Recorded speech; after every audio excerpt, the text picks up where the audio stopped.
Hello. Great to be back today on the Parenting and I podcast. I am your host, Catherine, as I'm sure you already know, and I'm the Communications and Marketing Officer for Parenting and I.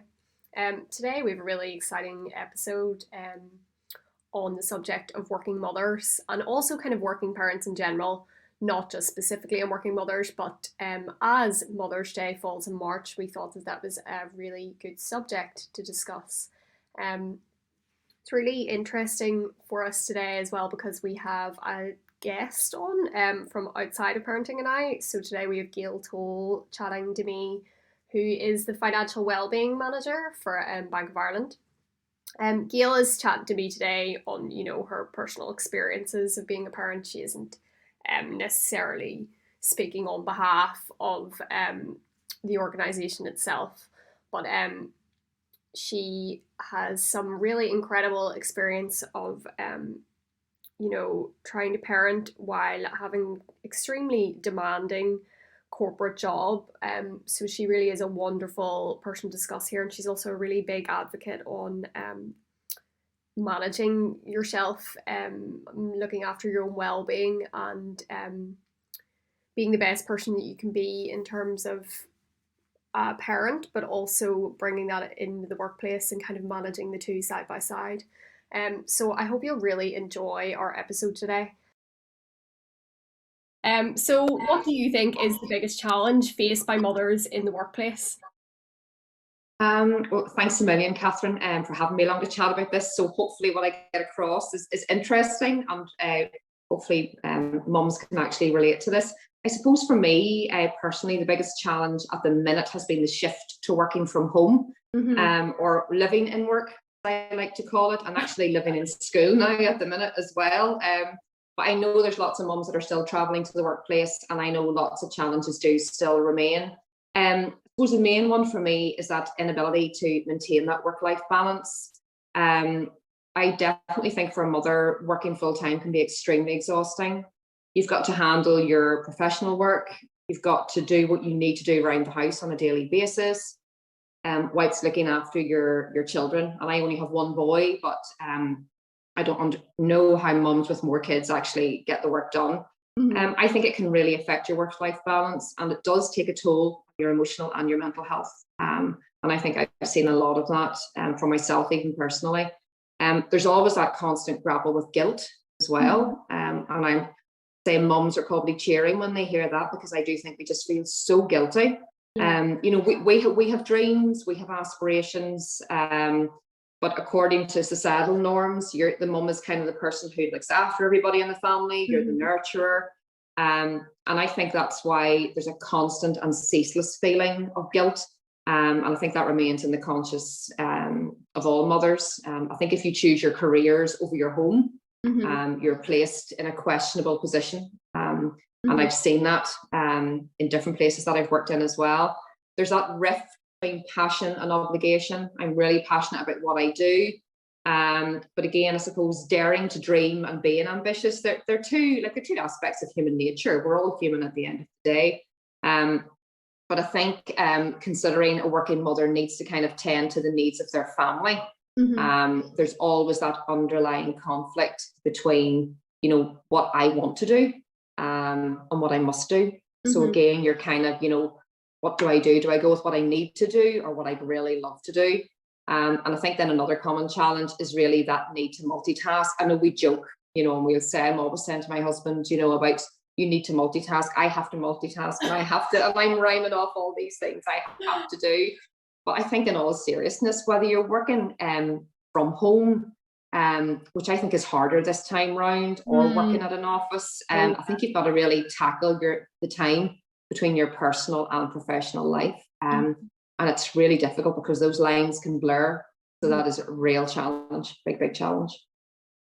Yeah, I think you're so right. It's just so easy for parents and everyone in general who's working from home to let the boundaries between their work and home life become really, really tangled. And, you can find yourself just checking your phone all the time for your emails and just being constantly available and constantly online.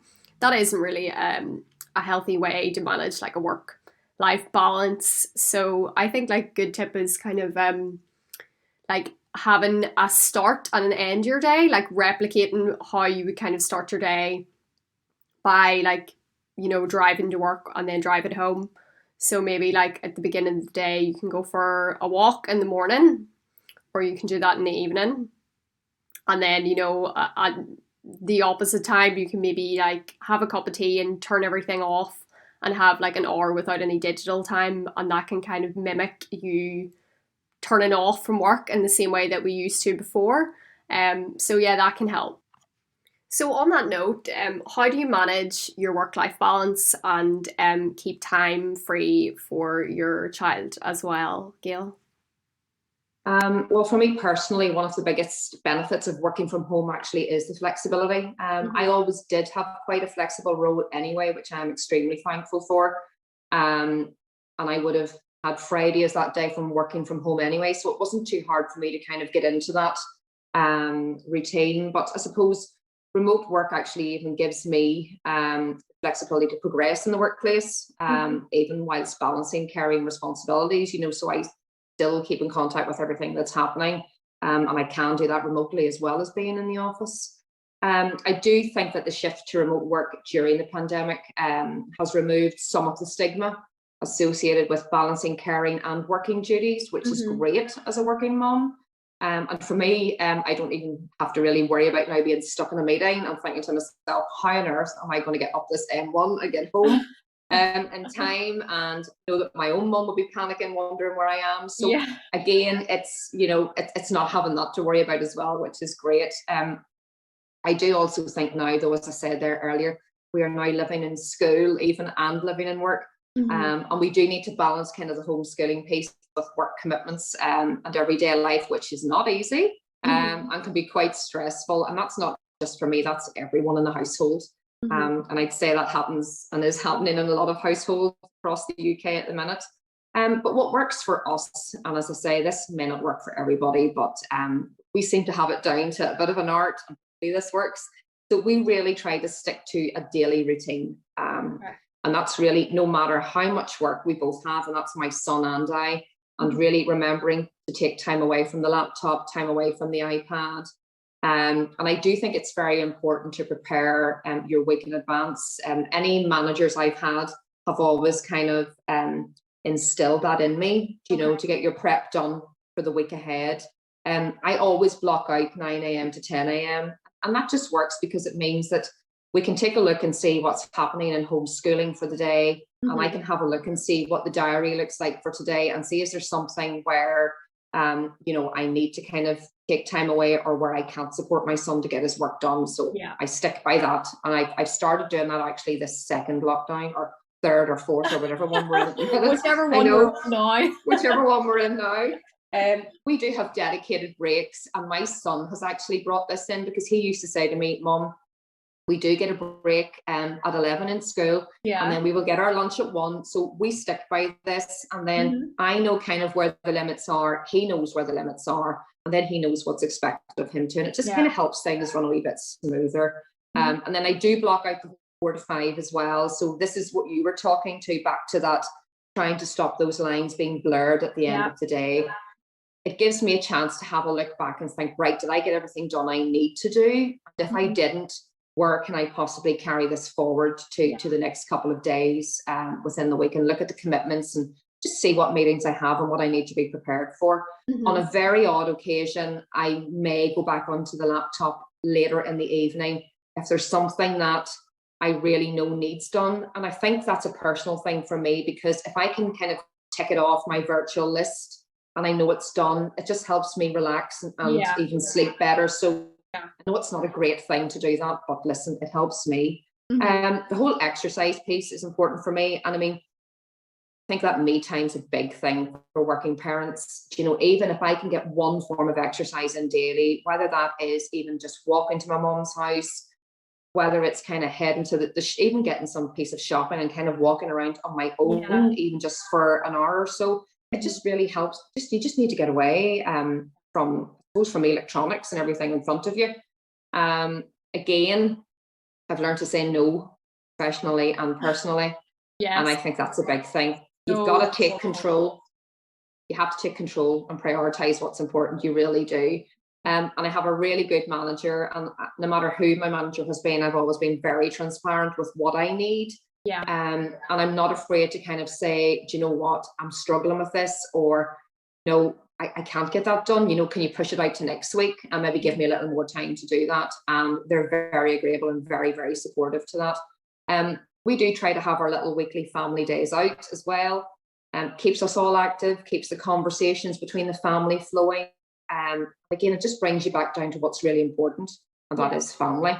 And then lastly, I have to say, I do love connecting with other working mums, and we just have a good old moan, and kind of, what are you struggling with this? And oh my goodness, did you see this? And oh no, did you know about this? And even the likes of the coffee mornings that Parenting and I have had, being on those and listening to other parents, it's great. We're all in the same boat, and it really makes you kind of relax and think, you know what, it's okay.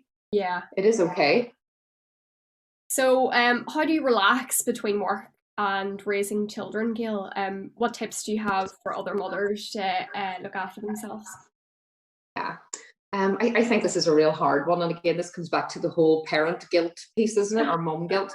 So I do think that even though it may seem like the right thing to do, I think if you do consistently and routinely dismiss your own needs, it does have an adverse effect on your overall health.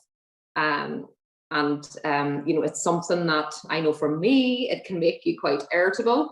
You can be fatigued, stressed, and I just think you'll end up full-blown burnout completely if you don't start to look after yourself. So I suppose in order to save my health and probably the sanity for myself and those around me, I have tried to make more time for self-care. Some people will hear this who know me and they will say, gosh, she would need to do an awful lot better. But these are the things I do try to do. And I do think if you take better care of yourself, you're meeting your own needs, but you're going to be a lot of, better when it comes to the care of your family. It'll equip you to take care of them a lot better. And it keeps everybody happy in the household. For me, I do love to stay active. And that's really something that I found probably in summertime last year. So this was kind of end of the first lockdown, and I thought I need to do something here. I had obviously, like probably most people, was eating my body weight in food whilst being stuck in the house and just not getting out. I think there was that fear in that first lockdown, wasn't there, of even going out? But I really developed a newfound love for the gym, which is very strange for people to even hear that coming out of my mouth. And at that stage, obviously gyms were open. And it was really important for me to have that me time. And I just thought, I've got to do something for my health and my sanity, and I need to get out of the house. But knowing I had those 3 dedicated sessions every week was great. I really looked forward to it. And for me, it was about the whole physical side of it. But what it turned out to be very quickly was a real mental health support. And again, what became very apparent was we were all females, and there was one male on similar journeys, and it no longer became a gym. It's a community. Okay. We were all really just getting together, working hard on physically what we needed to do for our health, but we always had time to talk before or after about how things had been and how lockdown was and how we were all getting through everything. And again, some of these tips are probably from my trainer, who keeps an eye on us all virtually at the minute, whilst we're still in lockdown. So she has a brilliant online course that we're all doing. But it's very important, and she would say this, is to actually sneak exercise nearly into your day. I think if you've got a rigid routine to stick to, I think that's brilliant when it comes to work.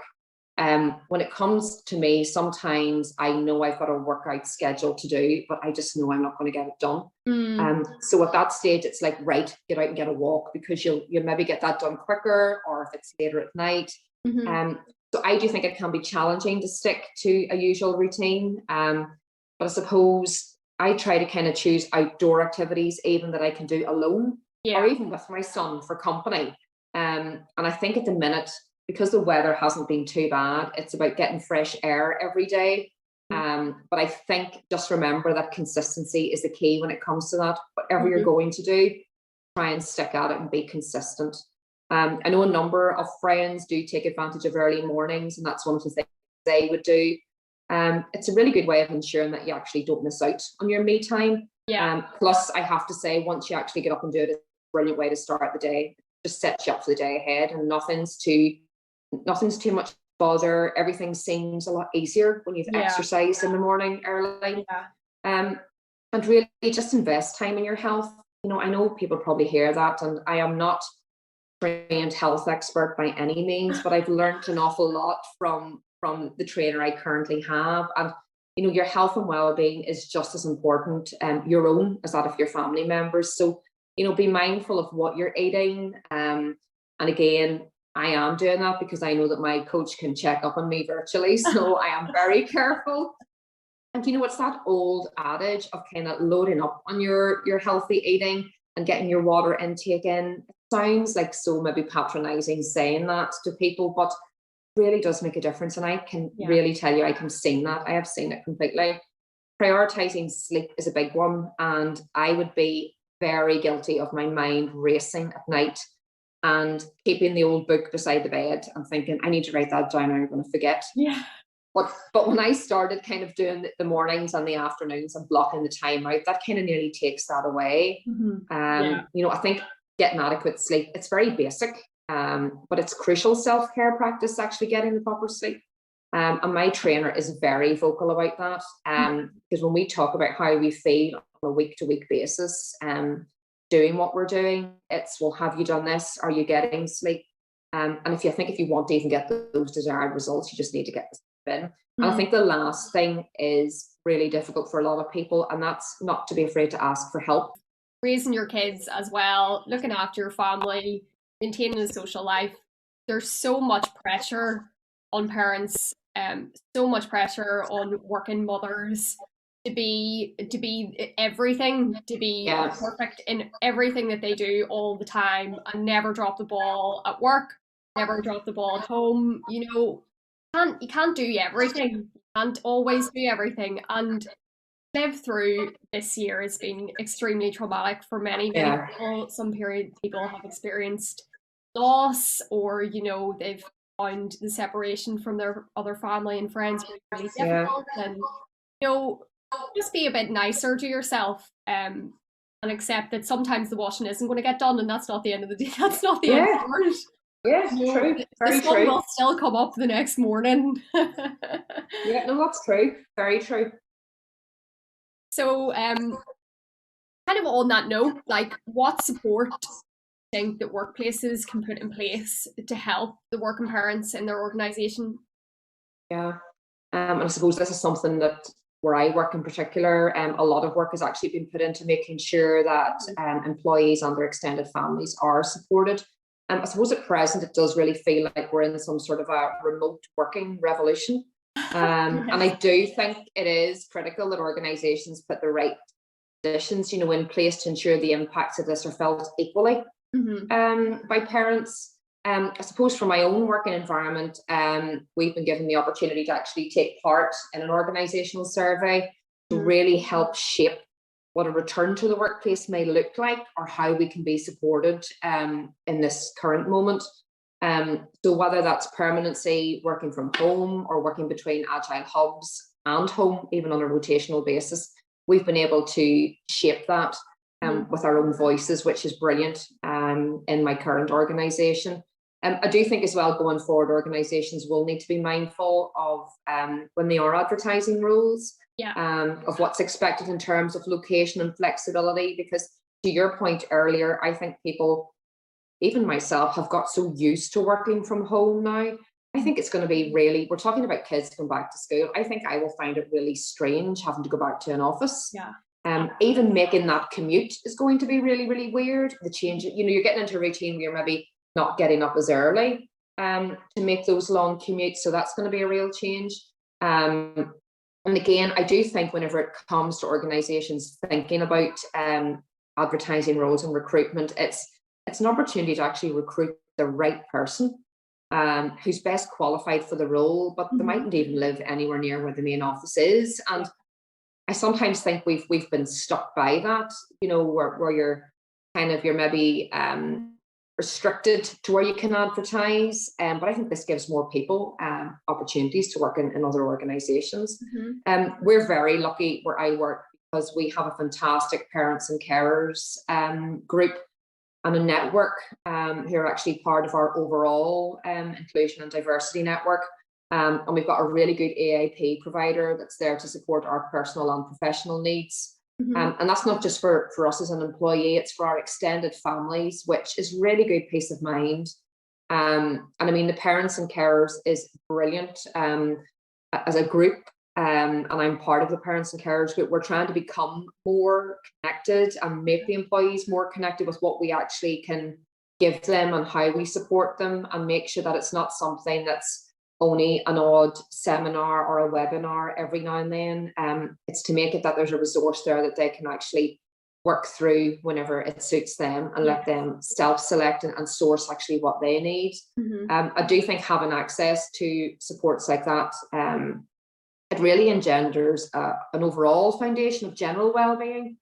And I think it really adds to a positive working environment whenever you do give the employees that opportunity. So no, definitely, I think those are things that can be put in place, and organisations are probably doing that anyway now, have been doing that since we went into the very first lockdown, because parents will need a lot of support. And we don't know if we're ever going to, when we'll come out of this lockdown, when we'll go into another one, what will that be like? And I think the more they are there to support and give employees that flexibility, the easier it actually will be, going forward with that. Absolutely. Yes, absolutely. I think employers that are willing and able to work with their employees in terms of remaining flexible and open to suggestions for how their employee maybe wants or needs to work, as they kind of continue to wrestle with homeschooling and all of the challenges that come with that, and even just managing to get through lockdown in one piece for some of us. If managers can be open and willing to tackle those kind of conversations and work around their staff, I think the benefits for organisations as a whole are really worth the sacrifices, in terms of maybe not everybody on teams all working traditional 9-to-5 patterns all the time at this stage. So thank you for joining us for our latest episode. We're so glad that you decided to listen in to this podcast with Parenting and I. Just before you go, wanted to remind you that you're always welcome to call our support line, free phone, on 0808 8010 722 for all of your parenting issues and problems. Our staff will be absolutely delighted to help you. And we would love it if you would follow our podcast so that you'll be updated on our next episodes, and maybe give us a like and a share. Thank you again. Really looking forward to the next one, where we'll be speaking to Chris from the Book Trust about the benefits of reading. So we'll see you then.